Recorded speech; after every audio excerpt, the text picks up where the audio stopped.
Hi everyone, my name is Atya Zainab and today I'm going to cover a very important topic, metaphysical poets and metaphysical poetry. Before I switch to explanation, I would like to give you a small introduction about these poets. आज metaphysical poets पे और उनकी poetry पर बहुत सारे questions subjective भी आते हैं और ऑब्जेक्टिव भी बहुत सारे क्वेश्चंस पूछे जाते हैं। बट एक टाइम था जब ये लोग पोइट्री लिख रहे थे, उस वक्त इन लोगों को बहुत भारी क्रिटिसिज्म उठाना पड़ी मेटाफिजिकल पोइट्स। क्या होते हैं, क्या कैसे इनकी थीम्स होती है, वो हम आगे बात करेंगे, लेकिन मैं ये एक बात बता रही हूँ, जनरल बात जो आपको पता होना चाहिए मेटाफिजिकल पोइट्स के बारे में, वो ये है कि जो मेटाफिजिकल पोइट्स है इन्होंने भारी आलोचना उठाई है अपने थीम्स के लिए। क्यों? क्योंकि जनरली ये लोग क्या करते थे, किसी भी चीज़ को किसी भी चीज़ से मैच करके लिखते थे। लवर्स को ये जनरली कंपास से मैच करते थे, जिस तरीके से एक कंपास में दो पार्ट्स होते हैं। कंपास बिना दो पार्ट्स, एक पार्ट के दो दूसरा पार्ट अस्तित्व नहीं है उसका, लवर्स को मैच करते थे ऐसे। और अब्राहम कावली ने अपने लव के प्रति, लेडीज के प्रति जो लव है उनका, उन्होंने उससे मिलाया है कि कंट्रीज में जिस तरीके से वो अलग अलग जगह घूमते हैं वही टेस्ट उनका है। मतलब अजीब सा इन लोग मैचिंग करते थे, तो इस वजह से इनको काफ़ी आलोचना उठानी पड़ी। Okay, and John Dryden was the first to criticise metaphysical poets. Fine, तो you must make a note of this point कि जॉन ड्राइडन ने जो है मेटाफिजिकल पोइट्स को क्रिटिसाइज किया।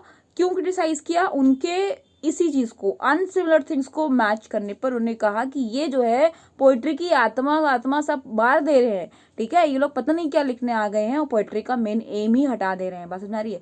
लेकिन बाद में T S. Eliot and Matthew Arnold, ना नोट कर लीजिएगा दोनों का, T S. Eliot and Matthew Arnold ने फाइनली इन मेटाफिजिकल पोइट्स को सपोर्ट किया एंड बोला कि there is no harm to match unsimilar things. Okay fine, so उन्होंने इस तरीके से मेटाफिजिकल पोएट्री की खूबियां बताना स्टार्ट करी टी.एस. एलियट ने। ओके, एंड जब उन्होंने मेटाफिजिकल पोएट्री की तारीफ करना स्टार्ट करी तो लोगों ने क्या किया, पढ़ना स्टार्ट किया जॉन डन को, अब्राहम कावली को। अभी हम पढ़ेंगे और कौन कौन से मेटाफिजिकल पोइट्स हैं। आई विश आपको इतना जनरल चीज़ जो आपको पता होना चाहिए, अगर आप लिटरेरी स्टूडेंट, इंग्लिश लिटरेचर के स्टूडेंट हो, ये सारी चीज़ें आपको पता होना चाहिए, फेमस नाम पता होना चाहिए। Okay, now we will cover the notes finally. Fine, okay, आपको मेरा एक्सप्लेनेशन वाकई अच्छा लगता हो तो आप प्लीज़ लाइक करिए, शेयर करिए, सब्सक्राइब करिए। सब्सक्राइब ज़रूर करिए, मैं वाकई लगातार कई सारी अच्छी वीडियोस बनाऊंगी और आपको दिमाग तक में उतारूंगी सारे इंग्लिश के टॉपिक्स को, ये मेरी गारंटी है। चलिए स्टार्ट करते हैं। सो जो मेटाफिजिकल पोएट है, ये एक टर्म जो है सबसे पहले जो एक सैमुअल जॉनसन, एक क्रिटिक हैं, पोएट भी हैं, इन्होंने ये टर्म क्वाइन किया। मतलब कि ये टर्म जो सबसे पहले आया इंग्लिश लिटरेचर में, वो किसके जरिए आया? Samuel Johnson. तो 17वीं सेंचुरी में कुछ ऐसे पोइट्स को देखा गया, ठीक है, कुछ ऐसा ग्रुप देखा गया पोइट्स का, जिनकी कविताओं में एक अलग बात पता चली, एक अलग बात, उनकी अलग किसी कैरेक्टरिस्टिक्स थी। क्यों? क्योंकि वो लोग एम्पल यूज, एम्पल का मतलब होता है भारी भरकम, यानी भारी मात्रा में क्या यूज कर रहे थे अपनी पोइट्री में? कॉन्सीट्स का यूज कर रहे थे। कॉन्सीट्स बोले तो match of comparison of unsimilar things, यानी जो चीज़ें का आपस में मैच ही नहीं है, इंसान सोच भी नहीं सकता है, वो चीज़ें इन लोग क्या कर रहे थे? कंपेयर करते थे। मैंने आपको एग्जांपल दिया कंपास का लवर से, ठीक है, लव टू लेडीज का love to love of travelling to other countries. Okay, तो इस तरीके से वो कॉन्सीट्स का यूज कर रहे थे। And guess and speculation about topics, यानी कि जो टॉपिक्स होते थे उसमें गेस और स्पेक्यूलेशन पाया जाता था कि अगर आप उसको पढ़ोगे तो आप गेस करते रह जाओ कि कहना क्या चाह रहा है। स्पेक्यूलेशन का मतलब भी वही होता है, ब्रेन वर्क, मतलब कि अगर आप पढ़ो तो आपको तुरंत समझ में नहीं आएगा कि कहना क्या चाह रहे हैं ये, ठीक है। और लव और रिलीजन पे लिखते थे एंड इन सब का यूज करते थे। ओके, सो बेसिकली 17वीं सेंचुरी में कुछ ऐसे पोइट्स पाए गए जिनकी कविताओं में एम्पल यूज, भारी भरकम मात्रा में क्या चीज देखी गई कि वो कॉन्सीट्स का यूज करते थे। उनकी कविताओं में गेस और स्पेक्यूलेशन पाया जाता था और जनरली वो लोग लव और रिलीजन पे लिखते थे। अब हम ब्रेक करेंगे जो वर्ड है मेटाफिजिकल। मेटा का मतलब होता है बियॉन्ड एंड फिजिकल का मतलब यहाँ पे है फिजिकल वर्ल्ड से। यानी इन लोग को मेटाफिजिकल पोइट्स क्यों बोला गया? क्योंकि ये वर्ल्ड के बियॉन्ड सोचते थे, जो वर्ल्ड में जनरली जो अब तक किया जा रहा है वर्क, ये उसके बियॉन्ड चले जा रहे हैं, अजीब सा कंपैरिजन कर रहे हैं। तो इस तरीके से मेटाफिजिकल पोएट्री में हमें क्या देखने को मिलता है कि बड़ी इमेजेस जो यूज़ करते हैं वो बड़ा स्ट्रेंज होता है और थॉट्स उनके कॉम्प्लिकेटेड होते हैं, ठीक है, ओके। तभी तो बोला कि metaphysical, beyond physical world, in strange imagery and complicated thoughts देखने को मिलते हैं। एंड उनका जो पोएट्री है वो अलग अलग टॉपिक्स को कवर करता है, लेकिन मेन फोकस उनका क्या होता है, religion, okay fine. Now we will talk about characteristics of metaphysical poetry and question इस तरीके से भी आता है, salient features of metaphysical. Salient मतलब क्या होता है, मोस्ट नोटिसेबल, ठीक है, यानी खास क्या कैरेक्टरिस्टिक्स होती हैं मेटाफिजिकल पोएट्स की या फिर मेटाफिजिकल पोएट्री की, ठीक है, दोनों की ही कैरेक्टरिस्टिक मानी जाएगी कि मेटाफिजिकल पोएट्री में क्या पाया जाता था, मेटाफिजिकल पोएट्स क्या करते थे जनरली। तो ये 5 पॉइंट्स हैं जिन पे हम अच्छे तरीके से डीपली जाकर देखेंगे। पहला है अनक्लैरिटी, इनके पॉइंट्स में अनक्लैरिटी पाई जाती है। दूसरा, ये कॉन्सेप्ट्स का यूज़ करते हैं। तीसरा, ब्रीफ एंड कंसाइज लिखते हैं, कम अक्षरों का यूज़, कम शब्दों का यूज़ करते हैं, सॉरी। ओरिजिनलिटी देखने को मिलती है, जनरली घिसी पिटी चीज़ नहीं लिखते, ओरिजिनल चीज़ों को लिखते हैं। एंड लास्ट में है प्लेटोनिक लव, जिसको कहा जाता है स्पिरिचुअल लव, यानी ये फिजिकल लव नहीं दिखाते थे, ठीक है। तो अब हम बात करेंगे ये सारी कैरेक्टरिस्टिक पे डीपली। फर्स्ट पॉइंट है आपका अनक्लैरिटी। तो मेटाफिजिकल पोएम्स जनरली अपनी मीनिंग में अनक्लियर होती हैं और रीडर्स को एक चैलेंज देती हैं कि भैया मुझको पढ़ो और समझो, ओके। एट फर्स्ट रीडिंग का मतलब अगर आप पहली बार पढ़ोगे तो आपके बाउंस मारेगा, यानी आपका वो फुल कंसंट्रेशन और अटेंशन चाहता है, आप तभी उसके जड़ तक पहुंच पाओगे जब आपका कंसंट्रेशन और अटेंशन उसके लगाओगे। सेकेंड पॉइंट जो है वो ब्रीफ एंड कंसाइज।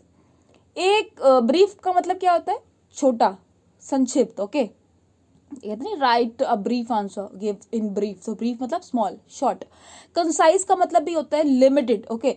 तो मेटाफिजिकल पोएट्री का जो तरीका था लिखने का वो इस तरह था कि उनकी एक एक लाइन का में एक एक वर्ड इतना अच्छे से एडजस्ट होता था, जैसे कि एक स्टोन में एक दीवार में स्टोन लगाए जाते हैं। स्टोन कैसे लगाए जाते हैं, लाइन से, कायदे से। आप ऐसा नहीं कर सकते एक इधर लगा दो एक उधर लगा दो, कितने करीने से, एक ऑर्डरली लगाए जाते हैं। तो वो भी अपने वर्ड्स को इस तरीके से रखते थे, बिल्कुल ऑर्डरली, फाइन, ओके। हर वर्ड का अपना एक मीनिंग होता था, हर वर्ड में ऑथर अपना एक मीनिंग छुपा के रखता था और वेस्टेज ऑफ वर्ड्स देखने को नहीं मिलता था। वेस्टेज ऑफ वर्ड्स का मतलब फजूल में कोई वर्ड्स वो नहीं यूज़ करता था अपनी पोएम को लेंदी करने के लिए, उसका मैग्नीट्यूड बढ़ाने के लिए। बस समझ में आ रही है? सो आप, आई विश आपको ये पॉइंट अच्छे से क्लियर हो गया होगा।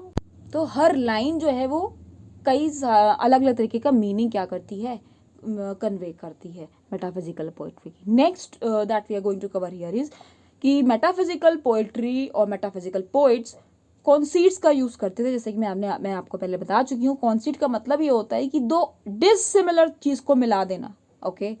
मतलब जनरली क्या होता है, कोई पढ़ने में होशियार है तो उसको हम सूरज की तरह मिलाएंगे, ओके फाइन। तो जनरली कोई खूबसूरत है उसको चांद में मिलाएंगे, ये सारे पोइट्स ही करते थे। लेकिन इन्होंने क्या किया, टू डिसिमिलर ऑब्जेक्ट्स को मिलाया इन्होंने, ठीक है, और जिनके अंदर कुछ कॉमन दिखता ही नहीं है, कहाँ कंपास कहाँ लवर्स, बात समझ आ रही है? तो मेटाफिजिकल पोइट्स ने क्या किया, अपनी पोएट्री में कॉन्सीट का यूज़ किया। यहाँ पे मैंने आपको एग्जाम्पल दे रखा है अब्राहम काउली का, मैं पहले आपको बता चुकी हूँ। तो इन्होंने जो है अपने किस पोएम में ऐसा किया था, द मिस्ट्रेस पोएम में, ओके। चलिए हम आगे बढ़ते हैं और अब हम बात करेंगे कि उनकी पोएट्री का जो लास्ट सेकेंड ये आपका कैरेक्टरिस्टिक है, विट, ओके।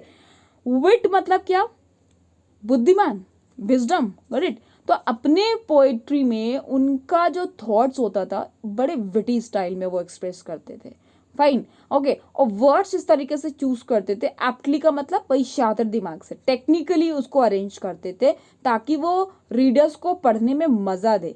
एंड विट की बात की जाए तो विट के मोनार्क माने जाते हैं जॉन डन, गॉट इट, जिनकी भारी आलोचना की थी किसने, जॉन ड्राइडन ने। दोनों का पहला नाम सेम है, जॉन डन, जॉन ड्राइडन, लेकिन अलग अलग है दोनों, ठीक है। लास्ट पॉइंट है आपका ओरिजिनलिटी, ओके। मेटाफिजिकल पोइट्स ने ऐसा तरीका अपनाया पोएट्री लिखने का जो वाकई लोगों से अलग था, ओरिजिनलिटी थी इनके पोएम में। इन्होंने वही कॉन्टेम्पररी पोइट जो अभी तक लिखते आ रहे थे वो ना लिखकर दूसरा अपना खुद को लिखने का तरीका इजाद किया और उसको उस पर लिखना स्टार्ट करिए। लास्ट पॉइंट है, लास्ट सेकंड मैंने गलत बोल दिया था वहां पे, तो लास्ट पॉइंट है प्लेटोनिक लव। ओके, सो प्लेटोनिक लव का मतलब होता है स्पिरिचुअल लव। स्पिरिचुअल लव मतलब कुछ ऐसे लोग होते हैं जो लस्ट होता है, जिनके अंदर लव नहीं होता, बस मैरी है। और बहुत सारे पोइट्स हैं जिन्होंने लस्ट पे लिखा है। ओके, आपको पता होना चाहिए, अगर इंडियन लिटरेचर की बात करें तो कमला दास हैं। ओके, सो बहुत गजब का लिखती हैं, ठीक है, लस्ट के ऊपर ही, सेक्स के ऊपर ही आपको इनकी कविताओं में टूट टूट के मिलेगा। ओके, इवन वो चीज़ें लिख देती हैं जिनको पढ़ने में शर्म आए। Got it. सो बोल्डली उन्होंने लिखा है, लेकिन उनका एक अच्छा मैसेज रहा है कमला दास की कविताओं का। आगे बढ़ते हैं हम यहाँ पे। तो बात ये कर रही हूँ मैं कि यहाँ पे इन्होंने प्लेटोनिक लव पे बात करी है ज़्यादा, यानी कि स्पिरिचुअल लव पे, rather than focusing on physical love, वही लस्ट वाली चीज़। उन्होंने वो चीज़ नहीं दिखाई, ऐसा प्यार को दिखाया जो स्पिरिचुअली दिल से दिल मिल रहा है, लाइक दीज थीम्स उन्होंने लिए। ठीक है, ओके। आई विश आपको ये मेरा एक्सप्लेनेशन अच्छा लगा होगा। नोट्स भी आपको वर्दी मिले होंगे। लाइक करिए, शेयर करिए, सब्सक्राइब करिए। Thank you for watching.